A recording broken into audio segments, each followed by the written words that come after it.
ជំរាបសួរពុកម៉ែបងប្អូនអរគ្នាមកកាន់ Channel YouTube ខ្ញុំម៉ាតហើយថ្ងៃនេះដែរខ្ញុំមកធ្វើវីដេអូមួយ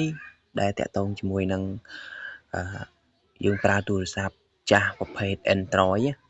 Oppo Vivo Redmi អញ្ចឹងទៅជាដើមតែយើងប្រើយូរឆ្នាំអញ្ចឹងទៅវាដើរតាក់កាំងចុចអត់ចង់ដើរអញ្ចឹងណាអញ្ចឹងខ្ញុំមានវិធីឥឡូវយើងចូលទៅមើលការបង្កើតទាំងអស់គ្នាទៅយើងទៅកម្មវិធីហ្នឹងធ្វើបានគ្រប់ទូរស័ព្ទណាក៏អាចធ្វើបានដែរឥឡូវជាដំបូងយើងចូលទៅក្នុង setting ទូរស័ព្ទរបស់យើងហ្នឹងមកអូខេហើយយើងចុចទៅកន្លែងគ្រឿងម៉ាស៊ីនទូរស័ព្ទរបស់យើងសក់កអ្នកគ្នាយើងចុចទៅកន្លែងគ្រឿងទូរស័ព្ទទៅអ្នកទាំងអស់គ្នាស្គាល់កន្លែងគ្រឿងទូរស័ព្ទរបស់យើងហ្នឹងយើងចុចទៅយើងកន្លែងយើងមើល RAM មើល memory ចឹងអានេះយើងចូលមកក្នុងគ្រឿងទូរស័ព្ទរបស់ខ្ញុំចឹងហើយយើងអស់ទៅក្រោមបន្តិចទៅយើងអស់ទៅក្រោមបន្តិច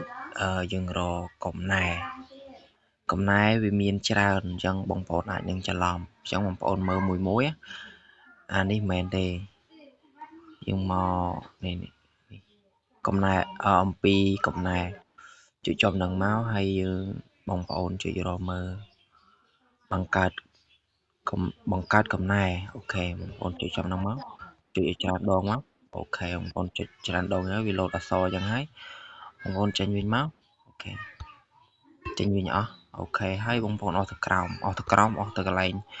ប្រព័ន្ធទូរស័ព្ទរបស់យើងអស់ទៅកន្លែងប្រព័ន្ធទូរស័ព្ទហើយវាចេញមកបែបហ្នឹងយើងអស់ទៅក្រោមទៀតទៅក្រោមនេះវាមានឈ្មោះអភិវឌ្ឍនេះតែបើសិនជាបងប្អូនអត់ចុចទេវាអត់ចេញណាតើតែចុចចង់ហើយបានវាចេញចឹងហើយបងប្អូនអស់ទៅក្រោមឥឡូវយើងបើកហើយណាអស់ទៅក្រោមហើយអស់ទៀតនេះយើងដាក់ 8M អូខេអស់ទៅក្រោមទៀតអស់ទៅរហូតយើងរកមើលដែលគេមាននេះលេខគេដាក់ចាំតិចបងប្អូននេះបងប្អូនដាក់ចុច 5 ទាំងអស់មកអញ្ចឹងគឺទូរស័ព្ទបងប្អូនគឺដាក់ទូរស័ព្ទបងប្អូននេះដាក់លេខ1គុណទេតែទូរស័ព្ទខ្ញុំដោយសារខ្ញុំធ្លាប់បង្កើតហើយអញ្ចឹងវាលោតចុច 5 មកអញ្